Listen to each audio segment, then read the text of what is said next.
Donc, bonjour à tous, je suis Guillaume Billot, je travaille à l'agence web Les Abeilles du Net et je voudrais vous proposer une série de vidéos assez courtes pour que vous puissiez en profiter sans trop vous prendre la tête. Donc des vidéos de 5 minutes, le temps d'un café pour voir un point spécifique sur WordPress, que ce soit les réglages de base, comment bien gérer vos articles, vos images, ainsi de suite, quel plugin s'installer pour quel usage, voilà. Ce genre de choses. Donc on va démarrer sur une installation toute fraîche, une démo faite pour l'occasion sur WordPress. Donc voilà, en sous-domaine sur le site. Donc ça c'est le site de base tel qu'il apparaît quand il vient d'être installé. Donc on a la liste des articles, une zone de widget sur le côté. Et puis voilà, c'est à peu près tout ce qu'on a. Ensuite, on va passer dans le tableau de bord. Voilà, votre tableau de bord sur lequel la première chose à faire, c'est d'aller dans vos réglages et donc dans les réglages généraux. Donc la première chose à faire quand on a installé son site internet, c'est ça. Vous allez régler le titre de votre site, le slogan. Pensez bien à les mettre, même si votre thème ne les affiche pas, ils apparaîtront quand même dans le code du site. Souvent, c'est un attribut sur le logo, ce genre de choses. Donc remplissez-les bien, même s'ils ne s'affichent pas. Les adresses ici, ne les touchez pas, parce que si vous les modifiez, si vous les altérez, vous risquez de vous retrouver avec votre site internet qui est plus accessible. L'adresse de messagerie, c'est pour recevoir les notifications quand quelqu'un s'inscrit sur le site. Donc, est-ce que les gens peuvent s'enregistrer ou pas? Quel rôle vous leur donnez quand ils s'enregistrent? Moi, pour l'instant, sur ce site-là, je veux pas qu'il y ait d'autres personnes qui créent un compte utilisateur, donc je laisse décocher. Le rôle, de toute façon, ce sera abonné.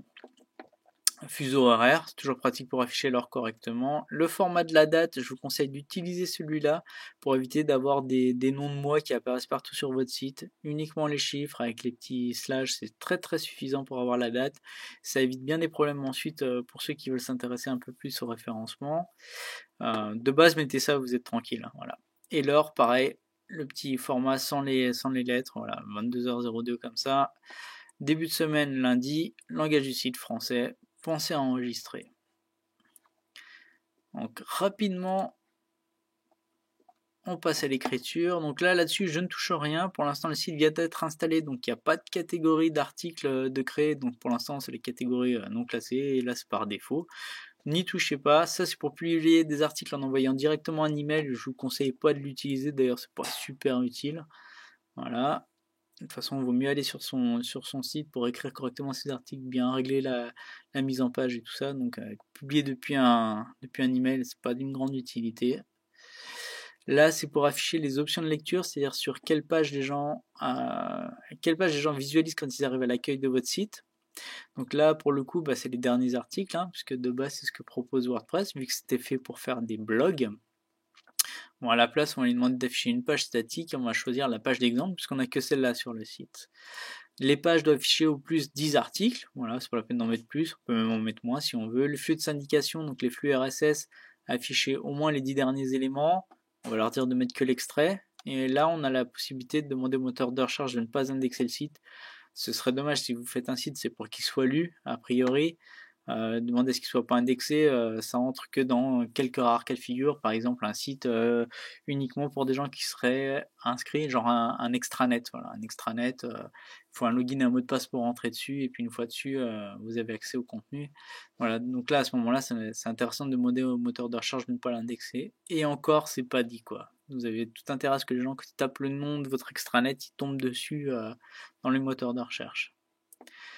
Discussion.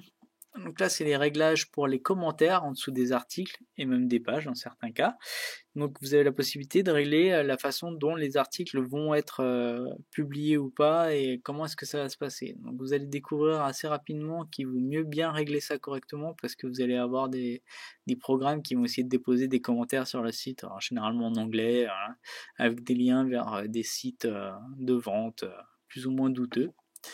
Donc, je vous conseille de régler les choses comme elles le sont ici, c'est-à-dire qu'on ne notifie pas les sites liés depuis les contenus des articles, on n'autorise pas les liens de notification d'autres blogs, voilà. On autorise par contre les lecteurs à publier des commentaires sur les nouveaux articles, puisque comme on publie des articles, c'est bien d'avoir des retours d'informations, des commentaires des lecteurs. L'auteur d'un commentaire doit signer son nom et son adresse de messagerie, c'est un minimum quand même pour pouvoir publier sur un blog, un commentaire de blog aujourd'hui.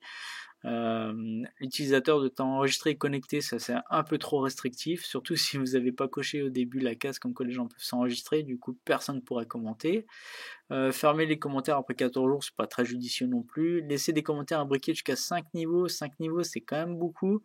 Pour suivre des conversations, je vous conseille d'aller mettre 2-3 niveaux. 3 niveaux c'est déjà pas mal pour suivre des conversations. Donc les gens qui se répondent jusqu'à 3 niveaux c'est déjà pas mal. Diviser les commentaires avec 50 pages, 50 commentaires par page, c'est pas très conseillé non plus. Ça crée des pages en plus avec supplément du commentaire, c'est pas très intéressant. Vous aurez rarement 250 commentaires sur un article.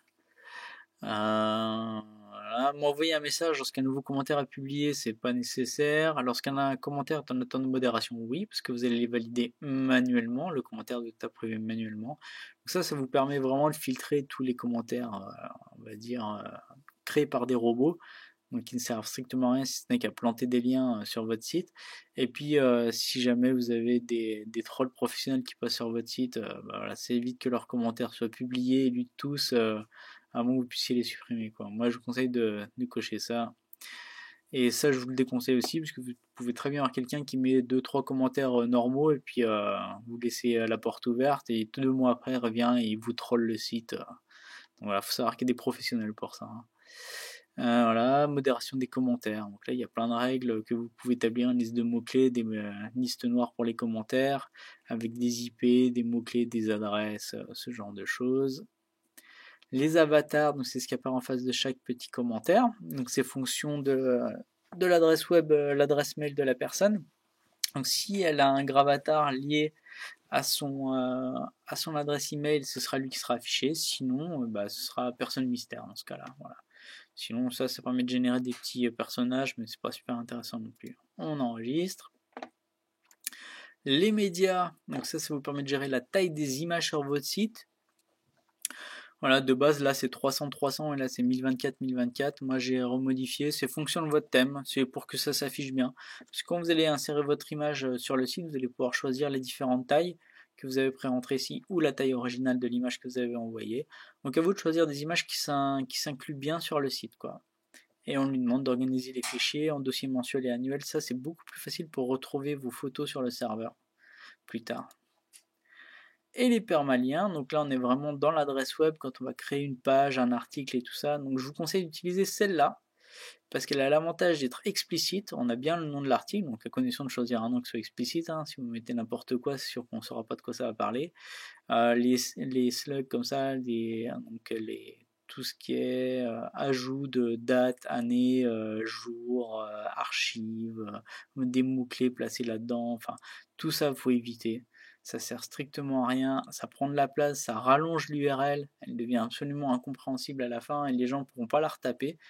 Il vaut mieux qu'elle soit de base courte et explicite. Voilà. Tout ce qui sert à rien dans tout ça là, ça sert à rien. Donc choisissez le nom d'article, c'est très bien, c'est ce qui marche le mieux. Préfixe des catégories, base d'étiquette, on n'y touche pas, on choisit le nom de l'article, on enregistre et c'est terminé. Voilà. Et j'espère que cette vidéo n'a pas duré plus longtemps qu'un café. Donc j'espère que je vous reverrai dans une prochaine vidéo assez courte. Et puis on abordera d'autres points petit à petit. N'hésitez pas à mettre dans les commentaires de la vidéo ce qui vous plairait de voir aborder dans les prochains articles, dans les prochaines vidéos que je vais faire. Donc on a du choix, on a vraiment beaucoup de choix. Alors je vous propose d'aller voir la gestion des médias dans les articles. On peut aller voir la différence entre une page et un article. C'est pas mal pour commencer. Une page et un article, parce qu'au début on comprend pas trop quelle différence il y a entre une page qu'on met sur le site et un article qu'on va y publier.